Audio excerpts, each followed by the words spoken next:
હવે આ લગ્ન સુધારા બિલ મામલે સાંસદ ગેનીબેન ઠાકોરનું મહત્વપૂર્ણ નિવેદન સામે આવ્યું કે સરકાર વહેલી તકે બિલ લાવે, અમલ કરે તેવી આશા છે।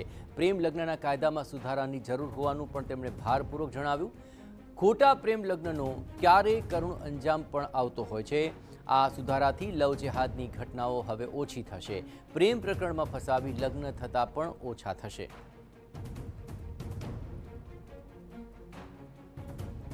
પણ મેં કીધું એમ કે ક્રિમિનલ લોકો દીકરીઓને ભગાડીને ખોટી રીતે લગ્નમાં ફસાવતા હોય છે અને એનો અંજામ ખરાબ આવે છે। એટલે આજે વિધાનસભામાં બિલ લાવ્યું। ભૂતકાળમાં મુખ્યમંત્રી બોલ્યા હતા 2019માં હું ધારાસભ્ય હતી એ ટાઈમે પણ આ વિધાનસભામાં લવ જેહાદનું બિલ આવ્યું।